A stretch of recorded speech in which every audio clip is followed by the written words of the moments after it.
메이저리그 전경기 리뷰를 한눈에 오늘의 MLB 이제 네이버 프리미엄 콘텐츠에서 만나보세요. 샌디에고가 창단 두 번째 노히트 노런을 기록했습니다. 딜런 시즈의 대기록 달성 소식과 함께 특급 도우미로 활약한 김하성의 오늘 경기 얘기 함께 나눠보도록 하겠습니다. 네, 오늘 내셔널스 파크에서 열린 워싱턴과의 경기에서 샌디에고가 3대 0으로 승리를 거뒀었는데요. 6번 유격수로 출전한 김하성 선수는 4타수 2안타 3타점, 이 팀이 낸 이 3득점을 모두 책임지는 활약을 펼쳐줬습니다. 그렇습니다. 오늘 김하성 선수의 활약은 더욱더 큰 의미가 있었는데요. 바로 이제 샌디에고의 선발 투수로 나선 딜런 시즈가 구단 역사상 또 두 번째 노히터를 달성한 경기였기 때문이었죠. 네, 시즌은 9이닝 동안 투구수 114개를 통해서 이 피안타 없이 3볼넷 9개 탈삼진, 무실점 피칭을 펼치면서 노히터라는 대기록을 작성할 수가 있었는데요. 올 시즌 기준으로 했을 때는 로넬 블랑코에 이어서 두 번째, 이 샌디에고 투수로서도 2021년이었죠. 머스그로브에 이어서 두 번째 대기록을 남기게 됐습니다. 그렇습니다. 샌디에고는 1969년 창단한 이래 머스그로브 선수의 노히터까지 무려 52년을 기다린 바가 있었습니다만 이 시즈 선수의 역투를 통해서 두 번째 기록은 또 이제 3년 만에 다시 나올 수 있었고요. 사실 이 김하성 선수는 이 머스그로브의 첫 노히터 때에도 마지막 아웃 카운트, 그때 유격수 땅볼로 김하성 선수가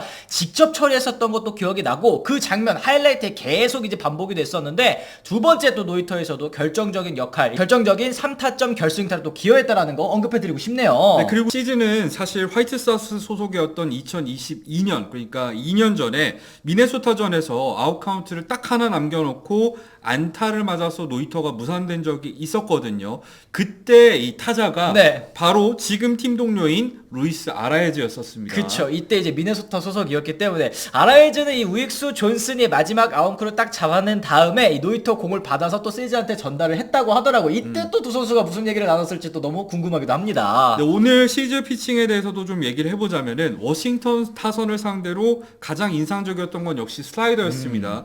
60개의 슬라이더를 던지면서 무려 11번의 헛스윙을 유도를 했는데요. 사실 슬라이더 제구 자체가 정교하게 이루어지진 않았어요. 이 낮게 떨어지지 않고 이 가운데 쪽으로 좀 몰리는 슬라이더도 있었는데 그게 헛스윙이 됐단 말이죠. 이 시즈의 이 종 슬라이더가 오늘 경기 같은 경우에는 굉장한 무브먼트를 자랑했었습니다. 그렇습니다. 거기다가 평균 98.3마일, 최고 102마일까지 나온 페스트볼 존 상단에 던지면서 아까 말씀해주신 슬라이더와 함께 높낮이를 활용을 했잖아요. 이 삼진 9개 잡아내면서 특유의 또 강력한 구위를 뽐낸 시즈 선수였습니다. 시즈 같은 경우에는 투구수가 이 70개가 넘은 상황에서도 100마일이 넘는 패스볼을 계속해서 던지는 이런 스태미너를 보여주기도 했었고요. 이 패스볼의 분당 회전수도 2600회, 그러니까 메이저리그 평균보다 300회 이상 많은 상황이었고, 패스볼 평균 구속 역시도 올 시즌 평균에 비해서 1.4마일, 그러니까 2.3km가 빠른 상황이었기 때문에 이런 위력적인 투구를 펼칠 수가 있었습니다. 그렇습니다. 시즈 선수 뭐 다들 아시겠습니다만 올 시즌 앞두고 화이트삭스를 떠나서 샌디에고로 이적한 우한 선발 투수입니다. 2021 시즌에는 13승 7패, 평균 자책점 3.91로 두각을 드러냈고요. 2022년에는 14승 8패, 평균 자책점 2.20, 아메리칸 리그 사이 영상 2위에 또 등극하기도 했던 선수죠. 지난해는 4점대 평균 자책점으로 잠시 부침을 겪기도 했습니다만 이 탈삼진 능력만큼은 여전하다는 평가를 받았었고요. 올 시즌을 앞두고 샌디에고로 1대4 트레이드를 통해서 이적하면서 지난해 조금 떨어졌었던 구속도 다시 끌어올리는 데 성공을 했고, 이 고질적인 제구 문제가 항상 발목을 잡았던 선수인데 지난해 9이닝 볼넷이 4개가 넘었었거든요. 근데 올 시즌에는 오늘 경기 전까지 2.7개, 이 제구도 안정을 어느 정도 되찾으면서 더 멋진 활약을 펼쳐주고 있죠. 그렇습니다. 뭐 기복은 있습니다만 긁히는 날에는 정말 위력적인 투수가 바로 오늘 시즈가 아니었을까 싶은데요. 오늘은 진짜 긁히는 날이었기 때문에 또 노히터까지 달성할 수 있게 됐습니다. 시즌 10승 8패 131이닝 동안 168개의 탈삼진, 그리고 평균 자책점도 3.50, 두 자릿수 승수를 또 달성할 수 있게 됐습니다. 사실 쉴트 감독과 니블라 투수 코치 같은 경우에는 7회 이후에 투구수가 94개인 상황에서 시즈를 원래 교체하려고 했었어요. 제가 중계 중이었었는데 이 더가웃에서 계속해서 얘기를 나누는 모습들이 있었거든요.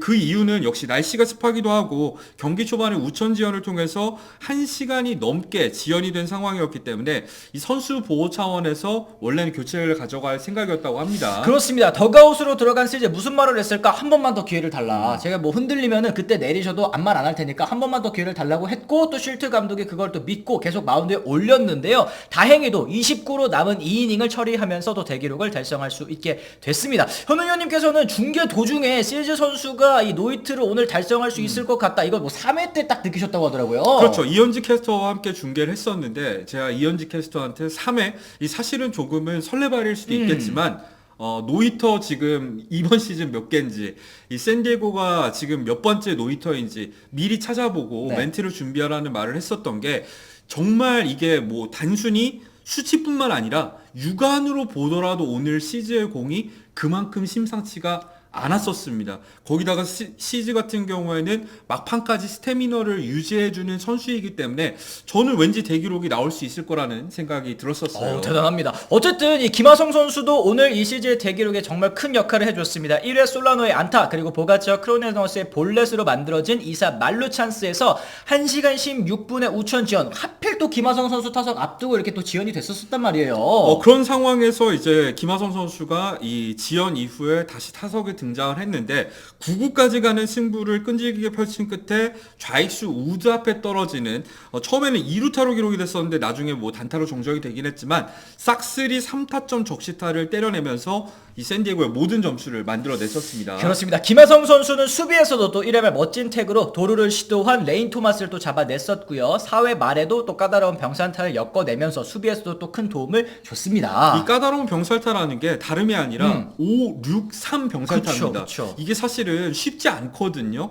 경기 중에서 나오기 쉽지 않은 장면인데 김하성 선수가 타구 판단을 굉장히 빨리 가져가면서 2루 쪽으로 달려가는 장면이 있었거든요. 이 솔라노 역시도 김하성 선수에게 토스로 공을 정확하게 전달하면서 멋진 플레이가 나올 수 있었죠. 그렇습니다. 뭐 이후 두 타석에서는 삼진으로 물러났었던 김하성 선수 9회 마지막 타석에서도 상대 좌완 불펜 호세 페러 선수의 5구 몰린 99.2마일 빠른 강속구를 때려서 또 2루타를 만들어냈는데요. 멀티히트를 기록해 줬습니다. 후속타자 메릴이 뭐 땅볼로 물러나면서 득점에는 실패했습니다만 올해 사실 김하성 선수가 아쉬웠던 게 이 좌완 상대로 원래 강했었던 선수인데 좌완 상대로 못 친다 이런 부분이었거든요. 네, 하지만 99.2마일짜리 패스볼을 받아쳐서 타구 속도가 107마일이 넘었습니다. 정말 빨래줄 같은 타구를 만들어내면서 2루타로 연결시켰다는 거 굉장히 고무적이었고요. 이 김하성 선수가 좌완을 상대로 강점이 있는 선수라는 거를 오늘 경기에서 어느 정도 입증을 했고 또 아쉬웠던 게 어제 사실 모든 선수들이 안타를 치는 가운데 맞아요. 김하성 선수만 무안타였었잖아요. 반대로 오늘은 김하성 선수가 타선을 캐리했다는 거, 이 부분도 저는 굉장히 긍정적으로 봅니다. 그렇습니다. 이 오늘 CJ 노히터 같은 경우에는 김하성 선수 외에도 또 많은 야수들의 도움이 있었기에 또 가능했었다는 생각이 좀 듭니다. 특히 이 장면 5회 말 중견수와 이루수 사이로 향하는 이 선두타자 예페즈 선수의 타구 요거 정말 아찔했거든요. 그렇죠. 보가치가 타구 판단을 처음에 잘못했어요. 그러면서 이제 오버 더 솔더 캐치로 받으려고 했었는데 결국에는 글러브를 맞고 튀어나왔거든요. 근데 마침 이 타구를 쫓아왔던 메릴이 있었고 그 튕겨나온 타구를 글러브를 통해서 담아내면서 보가시치 될 뻔했었는데 이 신인 선수가 지켜줬습니다. 그래요. 보가치 같은 경우에는 진짜 8회 1사 상황에서도 이 루이즈 선수의 빠른 땅볼 타고 물론 빠르기는 했고 또 잡아낸 것부터 일단 또 대단하긴 했었는데 1루에 송구하는 과정에서 공이 또 이게 손에서 휙 빠져버린 거예요. 이거 으악! 글러브로 딱 잡아내고 1루까지 또 송구에 성공하면서 또 대기록을 지켜낼 수 있게 됐었습니다. 사실 이 장면에서 제가 보가치가 얼마나 긴장했는지 느낄 수 있었던 게 스텝을 무슨 10번을 밟는 거예요. 정말. 그죠. 네, 개다리 스텝. 네.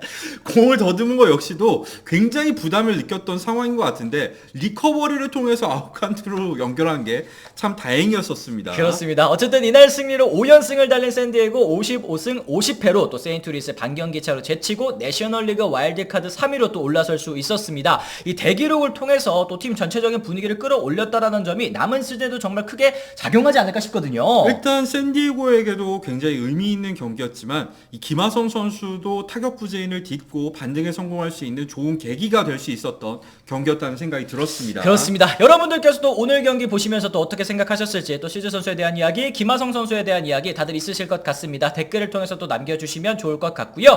오늘 저희 영상 또 유익하다고 느끼셨다면 좋아요와 구독, 알림 설정까지 꼭 부탁을 드리도록 하겠습니다. 저희는 내일 또 다른 소식으로 다시 돌아오도록 하겠습니다. 지금까지 시청해주신 분들 모두 감사합니다. 고맙습니다.